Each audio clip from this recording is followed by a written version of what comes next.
한 선도 한 영혼 죽게로라는 표어로 한 해를 시작했습니다. 하나님께서 기뻐하시는 것이 전도이고 아직 예수 그리스도께서 행하신 위대한 일을 듣지 못해 믿지 못해 구원받지 못한 사람이 있기 때문입니다. 우리 주변에는 아직 예수님을 알지를 못하는 사람들이 많이 있습니다. 예수님께서 무슨 일을 하셨는지 듣지 못한 분들이 많이 있습니다. 한 성도가 한 영혼을 마음에 품고 죽기로 인도하는 것은 시대적 사명이라고 생각을 합니다. 지금 우리 교회에 꼭 필요한 것이 전도라고 생각을 합니다. 그것이 오늘 우리가 사는 이유이기도 합니다. 그리스도인들은 그래야만 합니다. 표어를 정하는 것만 가지고는 그 거룩한 뜻을 이룰 수 없기 때문에 3월 31일 다음 주가 됩니다. 다음 주가 부활주일인데요. 그 부활주일 날 우리가 전도 대상자들을 초청해서 함께 예배하는 시간을 갖기로 정했습니다. 그래서 지난 2월 18일 날 선포주일을 갖게 됐고 그 이후에 월요일부터 토요일까지 매일매일 교회에서 평일 전도를 하고 있습니다. 구역과 기관에서는 릴레이 금식 기도를 하고 있습니다. 영혼 구원이 사람의 뜻으로 되지를 않기 때문에 우리가 전도 나가지만 그 영혼을 구원하시는 분은 하나님이시기 때문에 릴레이 금식 기도를 하면서 매일 우리 교우들 한 70여 명의 성도님들이 전도를 하고 있습니다. 평일 전도와 그리고 릴레이 금식 기도에 참여해 주신 우리 성도 여러분들께 감사한 마음을 드립니다. 그리고 목요 두드림 전도대 우리 교회에 아주 왕성하게 전도 활동을 영광을 돌리는 두드림 전도대가 있고요. 또 토요일 날 기관과 구역에서 교회 학교까지 포함을 해서 전도를 지금 계속하고 있습니다. 감사하게도 몇몇 분들이 헌신을 해주셔서 토요일 전도 때에는 먹거리를 좀 준비를 해서 전도를 했는데 생각보다 많은 분들이 참여를 해 주셨습니다. 그래서 함께 복음을 듣고 교회로 초청하는 그런 시간을 가질 수가 있었습니다. 전도하는 것 자체를 하나님께서 기뻐하십니다. 그것이 곧 하나님께 영광을 돌리는 것입니다. 엘리베이터를 탔는데 한 초등학교 학생이 목사님 저 전도하고 왔어요 하고 해맑게 웃는데 교회가 아름다운 미래를 보는 것 같았습니다. 교회에 와서 목요일날 두드림 전도대가 왕성하게 활동을 하고 있지만 내심 마음속에서는 월요일부터 토요일까지 매일 평일에도 계속 전도하는 우리 교회가 됐으면 좋겠다. 왜냐하면 전도를 하나님께서 기뻐하시니까 교회에서 전도하지 않으면 어디서 전도하겠습니까? 예수님께서 행하신 위대한 일들을 우리 교회가 계속 전하는 그런 교회이기를 원했는데 이번 한 성도 한 영혼 축계로 표를 걸고 우리 함께 전도하는 시간에 평일 전도가 일상화됐다라는 것은 참으로 저한테는 감사한 일이 아닐 수 없습니다. 참여해 주신 성도 여러분 다시 한번 감사를 드립니다. 그리고 전도 대상자를 정하고 기도하며 전도하시는 성도님들도 계십니다.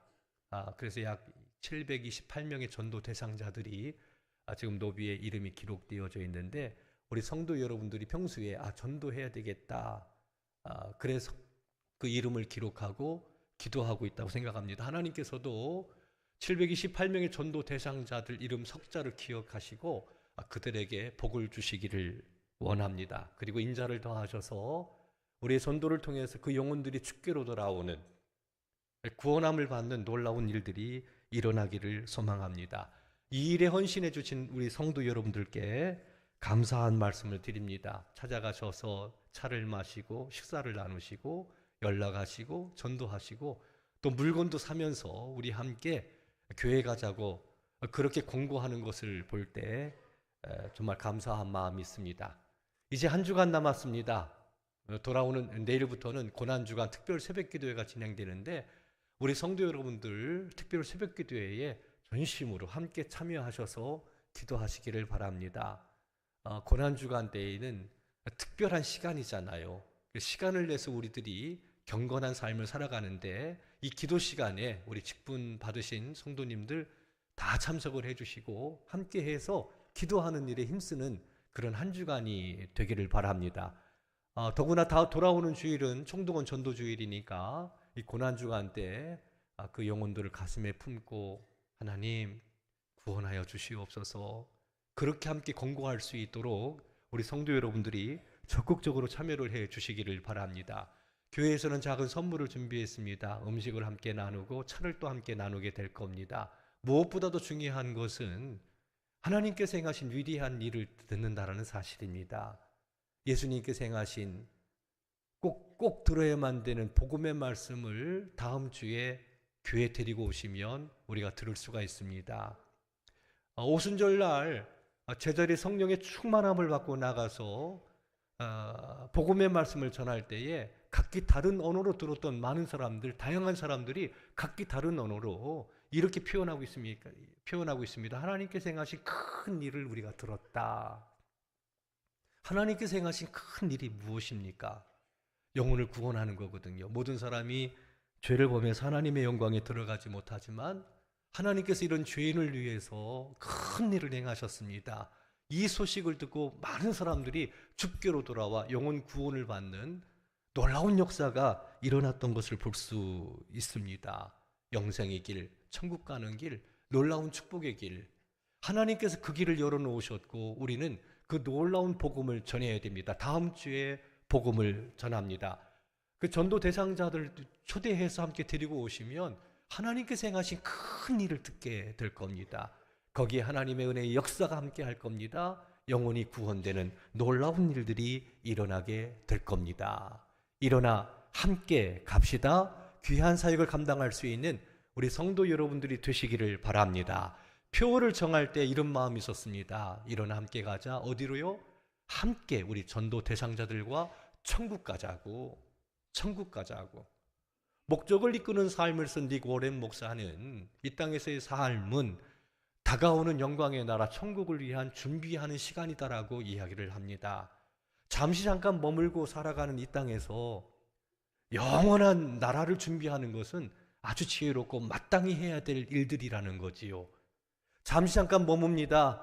영원한 세계에 비춰보면 우리가 살아가는 이 세상은 잠깐 있다가 사라지는 그런 세상입니다. 아침의 안개와 같은 그런 세상이다라고 이야기할 수 있습니다. 이런 세상에서 다가올 천국을 준비한다라는 것은 대단히 중요한 문제입니다. 우리 가족, 일가 친척, 우리와 함께 어우러져 살고 있는 친구들과 주변 사람들, 죽음 이후의 세계가 있잖아요. 우리 함께 천국 가자고, 함께 천국 가자고, 그래서 함께 일어나 함께 가자고 그렇게 표를 정한 겁니다. 함께 천국 갑시다. 영광의 나라 들어갑시다. 그것은 주님께서 베풀어 주신, 거저 주신 은혜거든요. 선물로 주신 거거든요. 노력이나 어떤 자격이 있어서 가는 게 아니고 천국은요, 그냥 주님이 선물로 주신 거예요. 십자가 사건을 통해서 선물로 우리에게 주신 겁니다. 어떤 죄인이든 어떤 사람이든 무슨 일을 하고 있든지 예수님께서 십자가에 달려 죽으심으로 모든 죄를 용서하셨고 그 예수님 믿으면 멸망하지 않고 영생 주시는 거, 이게 하나님께서 우리에게 주신 선물이에요. 놀라운 축복이라는 거지요. 그러니까 데리고 와서 이 복음을 듣게 되면 천국의 놀라운 영광의 나라에 들어가게 된다라는 거. 듣지를 못해서 믿지를 못하니까, 그래서 영광의 나라 들어가지 못한다면 얼마나 불행한 일이겠습니까? 들을 수 있도록 데리고 나와서 함께 복음 안에서 천국에 대한 소망을 함께 가질 수 있는 시간이기를 원합니다. 일어나 함께 가자 또 한 가지의 의미는 선한 목자에게로 가자라는 겁니다. 우린 재능과 힘이 있긴 하지만 그건 한계를 가지고 있습니다. 그래서 우리가 원하는 대로 살지를 못하는 거죠. 행복하지 못한 겁니다. 왜? 한계를 지니고 있기 때문에. 하지만 하나님은 무한하십니다. 무한하신 하나님, 그분의 도우심 가운데 삶을 살아간다라는 것은 복 있는 삶이다라고 이야기할 수 있습니다. 아버지 품을 떠난 둘째 아들은 주려 죽어가고 있었습니다. 아버지 품으로 돌아왔을 때 모든 것들이 회복되지요. 스스로의 힘으로는 아무것도 남는 게 없습니다. 그러나 아버지 품 안에 있으면 아버지 것이 내 것이 돼서 놀라운 은혜를 누리는 겁니다. 이것을 대체해서 뿌리 뽑힌 나무를 시냇가에 심는 것으로 표현합니다. 전도는 나무를 심는 겁니다. 어디에 심느냐? 시냇가에 심는 겁니다. 뿌리 뽑힌 나무를 시냇가에 심는 것이 전도입니다. 하나님 없이 내 힘과 내 지혜와 내 힘으로 살아가는 인생, 그들을 전도한다라는 것은 하나님께 뿌리를 내릴 수 있도록 심는 겁니다. 그러면 어떤 일이 벌어집니까? 무한하신 하나님의 은혜와 지혜와 힘과 능력을 받아 살아가는 겁니다. 이게 복 있는 인생입니다. 그러므로 전도한다라는 것은 시냇가에 나무를 심는 것과 같은 것이다라고 이야기할 수 있습니다. 그래서 선한 목자 되신 주님 품 안에서 부족함이 없는 삶, 푸른 초장 쉴 만한 물가에서 평안을 누리는 삶, 목자의 품을 떠났지 않습니까? 떠나니까 고단하지 않습니까? 일어나 함께 가자. 그 사람들 주님 품으로 함께 가자고. 그래서 주님 품 안에 있는 놀라운 은혜의 덕을 누리며 믿음으로 살아가자. 놀라운 은혜를 누리자. 이런 측면에서 일어나 함께 가자. 이렇게 표어를 정했던 겁니다. 예수님께서는 철저하게 목적을 따라 삶을 사셨던 것을 볼 수 있습니다. 예수님이 이 땅에 오신 목적이 분명합니다. 예수님 그것을 한 번도 잊어버리지 않았습니다. 그리고 그 목적이 예수님의 삶을 움직였습니다. 그 목적을 위해 각 지역과 각 동네에 복음을 들고 나갔고 말씀을 가르쳤으며 사랑으로 섬기는 일을 했습니다. 12명의 사도를 택해서 그 일을 맡겼고 70인의 전도인을 택해서 예수님이 친히 가시려고 하는 각 동네와 지역에 복음을 전할 수 있도록 보내셨던 것을 볼 수 있습니다. 철저하게 목적이 이끄는 거죠. 그 영혼들을 구원하는. 그리고 마지막 메시아 사역. 많은 일들을 했지만 마지막 메시아로서 결정적인 일을 해야 되는데 그게 바로 십자가를 짊어지는 일이었습니다. 하지만 그것은 너무나도 힘들고 어려운 일이었습니다. 많은 비난과 고통을 받아야만 되는 거였습니다. 죽을 것 같은 심적 고통을 예수님께서 겪어야만 했습니다. 예수님이 하나님의 아들 그리스도이시지만 결정적 메시아 사역, 십자가를 짊어지는 것은 무척 힘들고 어려운 일이었음에 틀림이 없습니다. 겟셀마네 동산으로 들어가신 예수님이 내가 매우 근심된다. 내가 죽을 것 같다. 내가 죽을 것 같다. 외로웠습니다. 힘들었습니다. 견디기가 어려웠습니다. 무거운 짐을 짊어지기가 버거웠습니다. 그래서 베드로, 요한, 야고보 이 세 사람을 불러서 함께 겟셀마네 동산으로 들어가십니다. 그리고 그렇게 부탁하십니다. 나와 함께 깨어있어 기도해달라고. 왜? 예수님 힘드시니까, 어려우니까 그 제자들을 함께 데리고 가십니다. 나를 위해서 기도해달라고.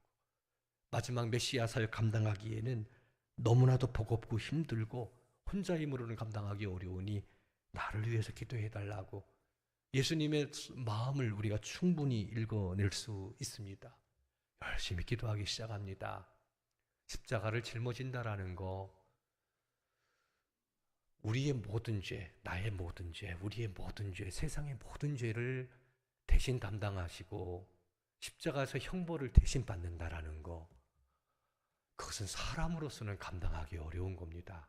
가장 참혹하게, 가장 비참하게 사람이 겪을 수 있는 고통은 다 받아야만, 견뎌내야만, 그리고 죽어야만 구원할 수 있는 그 길이었기 때문에 예수님으로서는 감당하기 참 어려웠습니다. 그래서 함께 나를 위해서 깨어 기도하려고 땀방울이 핏방울이 될 정도로 몸부림치면서 하나님 앞에 간구합니다. 다른 길은 없습니까? 다른 방법은 없습니까? 이 길 피할 길은 없습니까? 꼭 짊어져야만 되겠습니까? 거듭거듭 예수님께서는 고뇌에 찬 기도를 드리고 또 기도를 드렸던 걸 볼 수 있습니다. 그리고 돌아와 보니 제자들이 자고 있습니다. 예수님은 도움이 필요했는데 제자들은 자고 있었습니다. 몸이 피곤했습니다. 바쁘게 활동하다가 기도를 놓쳐버린 겁니다. 예수님이 이렇게 말씀하십니다. 나를 위해서 1시간도 깨어 기도할 수 없었더냐. 시험에 들지 않게 깨어 있으라. 주목해 볼 것은 뭐냐면 예수님 위해서 기도해 달라고 부탁했는데 그런데 자고 있다라는 겁니다. 이유는 분명합니다. 피곤했기 때문에 그렇습니다. 하지만 예수님께서는 몸내 그 제자들이 깨어 함께 기도해 주기를, 함께 기도하기를 원하셨던 걸 볼 수 있습니다. 깨어 기도하라. 그렇게 말씀하시고는 다시 예수님께서 기도하시기를 시작합니다. 몸부림치는 기도를 마치고 돌아와 보니 또 제자들이 자고 있었습니다. 그들은 피곤했습니다. 그래서 잤습니다. 예수님께서 동일한 말씀을 하시고 또 기도하고 나오셨습니다. 또 자고 있습니다. 몸이 피곤했습니다. 절대적으로 누군가의 도움이 필요했을 때 이 말씀을 보면 예수님을 돕고 곁에 있었던 사람은 없었습니다. 세 번째 기도를 마치신 다음에 졸고 있는 제자들을 보시고 예수님이 이렇게 말씀하셨어요. 이제 자고 쉬라 라고 말씀하십니다. 깨어 기도해라, 위에서 기도해달라고 얘기할 때에는 난 너희들이 기도가 필요하다, 곁에 있어 달라는 겁니다. 너무 힘들고 어려우니까. 근데 세 번째 기도를 마치신 후에는 이제 자고 쉬라고 얘기를 합니다. 그리고 사명의 길을 걸어가셨어요. 그 사명의 길은 오로지 혼자만 감당해야 되는 그 길이었습니다.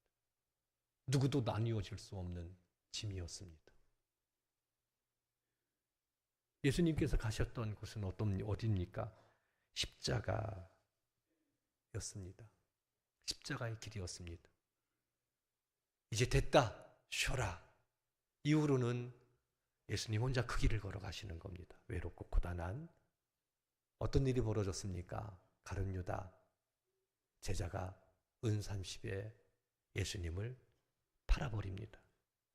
배반을 당하신 겁니다. 대적자들은 예수님을 결박하고 그 몸을 갈기갈기 찢어 놓을 겁니다. 갖은 모함으로 예수님의 인격을 살인하고 가장 처참하게, 가장 비참하게, 가장 처절하게 예수님을 죽일 것입니다. 대적자들은 모든 것을 완벽하게 준비했고 치밀하게 계획을 세웠습니다.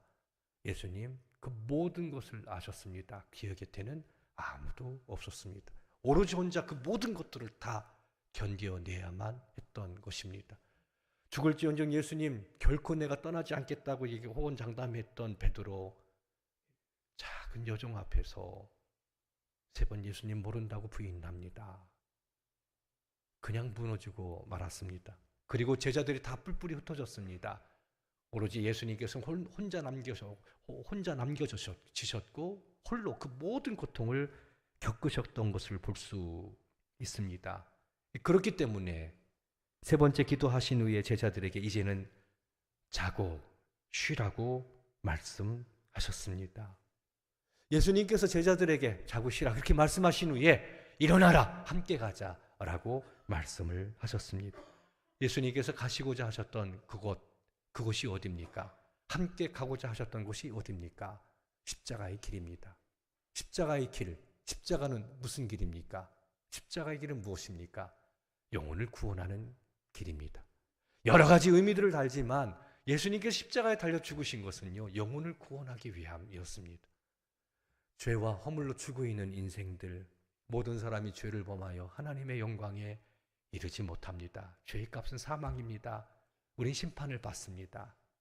근데 예수님께서 그 영혼을 구원하기 위해서 존귀하신 하나님의 아들, 죄 없으신 예수님이 저의 죄, 나의 죄, 우리의 죄, 세상의 모든 죄를 담당하시고 십자가에 달려 죽으셨습니다. 말로는 표현할 수 없는 고통을 겪으신 겁니다. 그 죽음을 통해서 나의 죄, 우리의 죄, 세상 모든 죄를 사하셨습니다. 그리고 예수님, 누구든지 이 예수님을 믿으면 멸망하지 않고 영생 주셨습니다. 우린 죄인입니다. 자격 없어 합니다. 감히 하나님 나라에 내가 어떻게 들어가겠느냐. 저도 한때 그런 생각을 가지고 있었습니다. 그런데 예수님께서는 다 압니다. 죄인이라는 거, 어떤 죄인이라는 거 다 하심에도 불구하고 십자가에서 모든 죄를 사하셨음을 선포하셨습니다. 죽으심으로, 십자가에서 죽으심으로 우리 모든 죄가 깨끗하게 용서되었음을 믿으시기를 바랍니다. 이 일을 위해서 그 길을 걸어가신 거예요. 모진 고난 견뎌내시면서 홀로 그 길을 걸어가신 거예요. 그래서 구원을 우리에게 주시고자, 천국에 들어가게 하시고자 그 길을 걸어가셨던 것을 볼 수 있습니다. 그게 십자가의 길입니다. 근데 예수님께서 이 제자들에게 이렇게 말씀하셨어요. 일어나라, 함께 가자, 함께 가자. 어디로요? 십자가의 길 함께 가자라는 겁니다. 뿔뿔이 흩어질 겁니다. 다 도망갈 겁니다. 부인하는 제자도 있습니다. 돈 받고 팔아버리기도 하고 또 자살해버리기도 했습니다. 근데 그 제자들에게 일어나서 함께 가자고, 함께 가자고. 이 무슨 말입니까? 영혼 구원하는 일에 함께 하자는 겁니다. 십자가의 길은 모든 죄를 사하시는 길이잖아요. 우리를 구원해서 가신 길이잖아요. 그 십자가의 길, 모든 사람들을 구원하는 그 길로 우리를 초대하고 있는 것을 볼 수 있습니다. 그래서 예수 그리스도를 믿으면 영생 얻습니다. 멸망당하지 않습니다. 이것보다 놀라운 소식은 어디 있습니까? 어디에 있겠습니까? 이게 하나님께서 행하신 위대한 일, 큰 일 아니겠습니까? 이게 핵심 아니겠습니까? 영혼 구원이라는 거. 근데 그것이 전도를 통해서 이루어진다는 겁니다. 그러므로 이런 함께 가자라는 얘기는 영혼 구원하기 위해서 전도하자라는 얘기입니다. 십자가의 길 걸어갔잖아요. 구원하기 위해서. 전도에 미련한 것을 통해서 영혼들을 구원하시니 그 길로 영혼 구원하는 위대한 일에 함께 하자고 주님께서 우리를 초대하신 것을 볼 수 있습니다. 이제 일어나라. 저는 이 말씀을 좀 주목해 보았습니다. 왜요? 제자들이 그때 자고 있었잖아요. 영혼 구원이라는 위대한 사명의 길을 걸어가야 되는데 자고 있습니다. 자고 있으니까 일어나라. 함께 가야 된다. 영혼 구원해야 된다. 말씀하고 있습니다. 병신들을 깨운다라는 책을 쓴 옥한훈 목사님 이런 이야기를 하셨습니다. 교회가 잠자는 거인이라고 표현을 합니다. 하나님의 교회와 성도는 거인입니다. 세상을 새롭게 할 수 있는 막강한 힘을 가지고 있습니다. 영혼을 구원할 수 있는 그런 힘도 가지고 있습니다. 모든 것을 새롭게 할 수 있는 놀라운 힘을 가지고 있는 것이 한국교회이고 성도들인데 그런데 자고 있다는 겁니다. 거인이 자고 있으니까 힘을 쓰지를 못합니다. 아무런 변화도 일어나지를 않습니다. 어떤 치유도 회복도 일어나지를 않습니다. 영혼도 구원되지 않습니다. 자고 있기 때문에. 교회와 성도는요, 강력한 힘을 가지고 있습니다. 왜냐하면 하나님이 함께 하시기 때문에 그렇습니다. 우리는 질그릇처럼 연약하지만 우리 안에는 능력이 힘이 크신 주께서 함께 하십니다. 그 성령님께서 무엇이든지 하실 수 있습니다. 강력한 힘을 가지고 있는 것이 우리 그리스도인 교회라고 이야기할 수 있습니다. 그런데 자고 있습니다. 자고 있으니까 영혼 구원 놀라운 역사가 일어나지 않습니다. 변화와 치유 일어나지 않습니다. 예수님께서 깨우시는 겁니다. 일어나라! 일어나라! 함께 가자. 영혼 구원의 길로 일어서서 함께 가자라고 주님께서 말씀하고 있습니다. 깊은 잠에서 깨어나라는 얘기입니다. 그러니까 전도하지 않는다라는 것은 무엇과 같으냐? 잠자는 것과 같은 겁니다. 잠자는 거인인 거죠. 아무런 일도 할 수 없는 그런 존재. 일어나서 영혼 구원의 위대한 일을 함께 하라고 주님 말씀합니다. 그 길을 걸어가는 것이요, 힘들고 어렵습니다. 고단합니다. 따돌림을 당하기도 합니다. 전도해보신 성도 여러분들은 아실 겁니다. 사람들은 무관심하게 대할 겁니다. 비난도 할 겁니다. 핍박도 할 겁니다. 하지만 전도를 통해서 영혼들이 주께로 돌아옵니다. 놀라운 은혜의 역사가 일어납니다. 일어나라 함께 가자 말씀하신 예수님 그렇게 말씀하셨어요. 이어서 나를 파는 자가 가까이 온다라고 이야기합니다. 함께 가는데 어디로 가는 거예요? 나를 파는 자. 아마 겟세마네 동산 한적한 시간이었습니다. 그때 가룟 유다와 또 칼과 몽치를 가지고 있는 큰 무리, 그 큰 무리는 대제사장과 서기관이 보낸 그런 사람들입니다. 그들은 칼과 몽치로 무장을 했습니다. 가룟 유다가 길을 안내합니다. 예수님께서 평상시 잘 가셨던 겟세마네 동산, 그곳 가면 반드시 예수님이 있을 거라고, 그리고 길을 안내합니다. 처벅 한적한 겟세마네 동산에서 가룟 유다와 함께 큰 무리가 예수님을 잡으러 오는 그런 광경이 이제 펼쳐지게 되는 거지요. 일어나라, 나를 파는 자가 가까이 왔다라고 예수님 말씀하셨습니다. 내가 죄인의 손에 팔리게 될 거다. 팔린다라는 건 버림받게 될 거다는 거지요. 그리고 이제 십자가의 길, 말로는 표현할 수 없는 고통과 어려움을 겪는 그 길을 걸어갑니다. 그래도 그 길을 걸어갑니다. 고난이지만, 아픔이지만, 어렵지만, 왜냐하면 그래야만 영혼을 구원할 수 있기 때문에 그렇습니다. 이것보다 더 중요한 것은 없기 때문에 힘들고 어려워도 그 길을 걸어가신 겁니다. 그리고 우리와 함께 가자고, 일어나 함께 가자고 주님께서 이 위대한 일에 우리를 초청하신 것입니다. 사랑하는 성도 여러분, 전도하는 것이 힘들고 어렵긴 하지만 영혼을 구원한다는 것보다 더 위대하고 가치 있는 일은 없습니다. 이제 한 주간 남았습니다. 고난주간 특별 새벽기도회 시간에 우리 기도합시다. 전심으로 그 영혼 전도 대상자들을 품고 그 영혼을 구원하는 일, 그 일에 헌신합시다. 예, 힘들고 어려울 겁니다. 시간도 내야 될 겁니다. 자존심도 상할 겁니다. 그러나 주님께서 가셨던 그 길 끝, 영혼을 구원하고 영광의 나라에 이를 수 있다라는 믿음 갖고 나갑시다. 이렇게 뜻을 세웠으면 좋겠습니다. 우리 가족, 내가 복음 전하겠습니다. 함께 천국 갈 수 있도록, 선한 목자품 안에서 영혼의 쉼과 평화와 안식을 누릴 수 있도록 내가 전도하겠습니다. 나하고 알고 지내는 사람들, 친척들, 우리 주변 사람들 뜻을 세웠으면 좋겠습니다. 주님, 내가 그들에게 복음 전하겠습니다. 전도지 전하겠습니다. 예수님께서 행하신 위대한 일 전하겠습니다. 듣지 못해서 구원함에 이르지 못하는 불행한 일이 일어나지 않도록 우리 가족과 내가 알고 있는 모든 사람들, 그들에게 내가 복음 전하겠습니다. 그렇게 결단하면서 일어나 함께 가는 우리 성도 여러분들 되기를 주님의 이름으로 축원합니다.